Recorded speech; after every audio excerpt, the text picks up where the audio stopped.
Hello everybody, and welcome to the next live session based on my book Beyond Asanas. And I'm doing a bunch of live sessions this month in honor of Yoga Day, because my book Beyond Asanas was actually published on Yoga Day 2019. So for this Yoga Day, I thought I would actually revisit the book.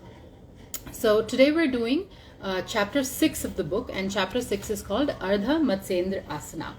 And if you had tuned in yesterday, you know that yesterday's posture was Ardha Chandrasana. And even yesterday I said, despite yoga being a practice of fullness, it's very interesting that there are so many Ardha Asanas, like half postures, which just goes to show that yoga has a special place for, half postures, full postures. Everything is given equal importance, so a sense of balance. And Ardha Matsyendrasana actually means half Lord of the fish posture. And a lot of people think Matsyendra, because it says Matsyendrasana, and Matsyendrasana means Lord of the fish, a lot of people think that Matsyendra was a fish himself. But actually, it's interesting that he was not actually a fish. He was a man who was inside a fish. And we'll speak about how that actually came to be.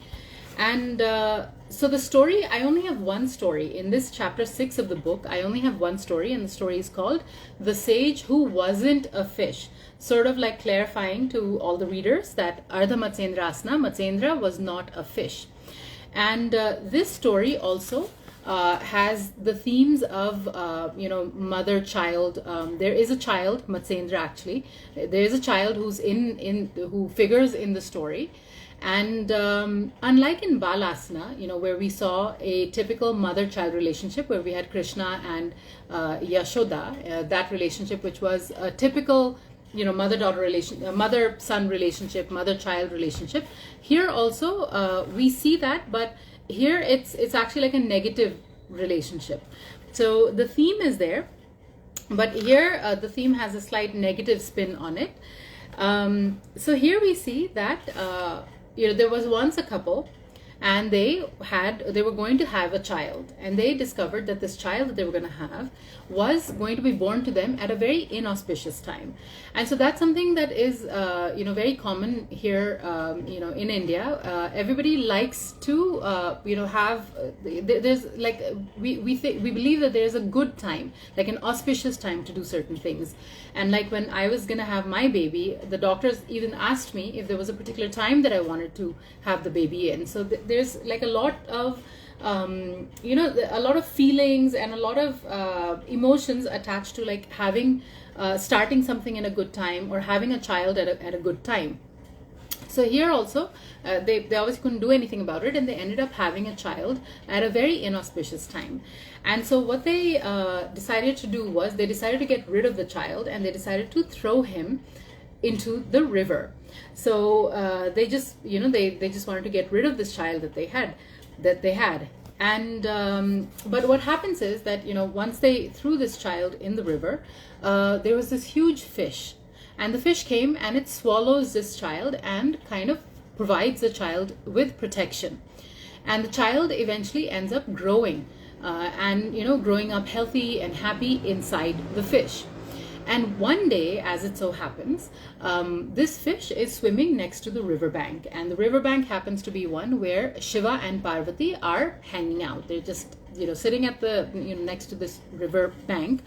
And Shiva has just come down from Mount Kailash, and he wants to share, whatever he's learned with Parvati. And he incidentally has recently learned, about yoga. He's in Mount Kailash. He's done a lot of meditation, and he's attained enlightenment through yoga. And he's very excited about it. And he comes down, next to this river, and he tells Parvati everything that he's learned. And Parvati is listening, and she's very interested in this. And the thing is, even Matsyendra, who's inside this fish, he's also interested in this, and he doesn't realize that he's been hanging out around near the riverbank for so long, until Parvati actually spies him. She sees this big fish swimming in the river, and she's like, okay, what's this big fish doing there? And Shiva also notices this big fish.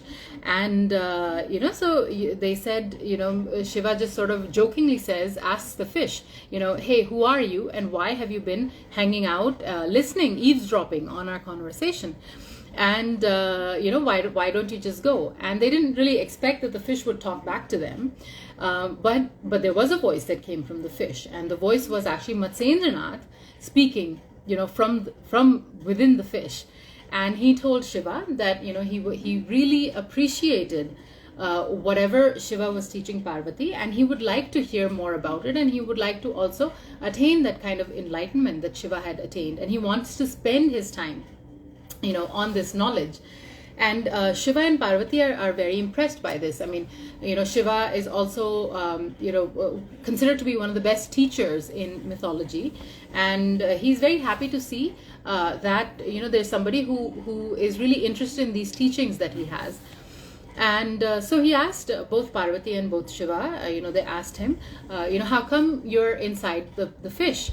And Matsyendranath then tells him the whole story about how, he'd been rejected and condemned by his parents, and then this fish had actually swallowed him and given him protection. And Matsyendra says that, but if you give me your blessings, I can go on and I can, have a wonderful, productive life, and I can make a difference to other people also by teaching them everything that you've taught me. So if you give me your blessings to do this, I can go out and have a very productive and meaningful and useful life.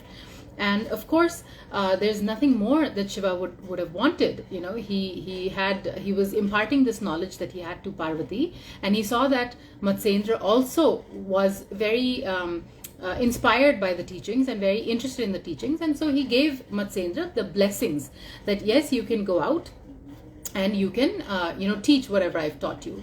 And that is how it begins. Shiva teaches Matsyendra. Matsyendra goes on to teach his students, and his students go on to teach more students. And that is how the knowledge that Shiva had, that he acquired in Mount Kailash, came through him to Matsyendranath and then to other people. So that's the typical example of the Guru Shishya Parampara. You see that you have one teacher and the teachings just sort of come down, from him to the other teachers. And so that is why we consider Shiva also to be the Adi Yogi, because he was actually the first person who brought the secrets of yoga down from Mount Kailash and then gave it to Matsyendra, who gave it to everybody else. And in fact, it's interesting that even today, this lineage of yogis, it's still called the Nath lineage. Okay, so it's Matsyendranath, Adi Nath. All of these people are from the Nath lineage, and they trace their lineage all the way back to Lord Shiva, who is the first guru. So the Adi Yogi. And also for those of you who are interested in yoga and who read a lot of yogic texts, Hatha Yoga Pradipika was written by sage Swatmarama, who was also part of the lineage of the Nath yogis. So that is how Matsyendranath he came to have a posture named after him, and that posture is half Lord of the Fish pose. And Matsyendranath himself was not actually a fish, but he was protected. He was swallowed by a fish and protected in the fish's belly, and that's why we consider him to be Lord of the Fish, and that's why the posture is called half Lord of the Fish pose. Now, this posture, if it's actually a spinal twist. It's a twisting posture, and as such, this posture actually represents the kind of balance that you have in your body. So a lot of people who are hyper flexible, hyper mobile, what they can do is they can really bend and they can really twist. Okay, but that has to, if you bend without any kind of restraint, without any kind of opposing force, what can happen is you can injure yourself. So always, whenever you're doing any asana, even though you're trying to twist or you're trying to move forward, there always has to be some sort of resistance holding you back and sort of providing that sense of balance.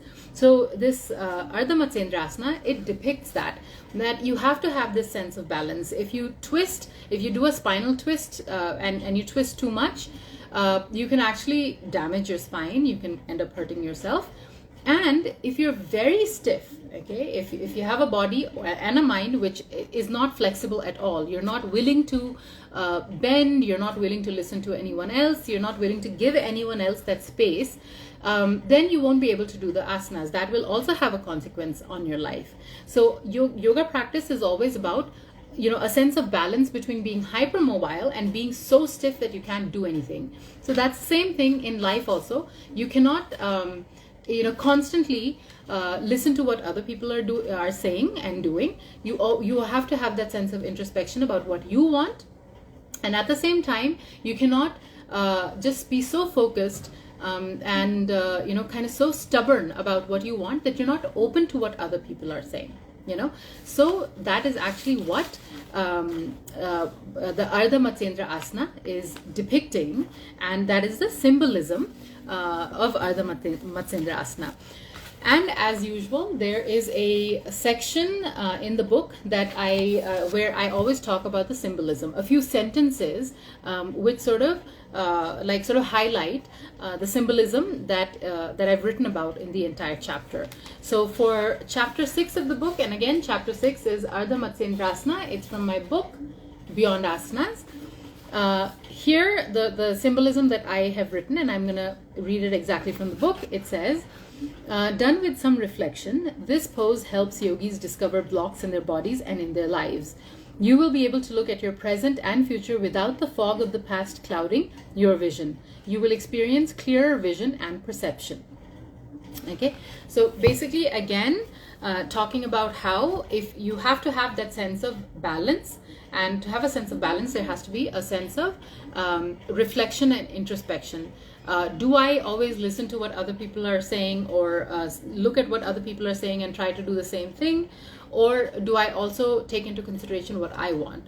Or am I constantly very stubborn about what I want without listening to anyone else, not taking anybody else's advice? Or do I have it in me to have a balance of both to live a better life? So that is it for today. This story was chapter 6 from my book Beyond Asanas. I'm doing this series for Yoga Day 2024. I hope you're enjoying it. For chapters 1 through 5, you can look at the lives that I have on my Instagram page. You can also go to my YouTube videos, my YouTube channel, and over there you'll find a bunch of these, because I'm uploading these videos over there also, so that it's easy for you to access. As always, if you have any questions about any asanas, any mythology, let me know and I'll try to answer that for you. And thank you for joining today, and I will see you guys tomorrow.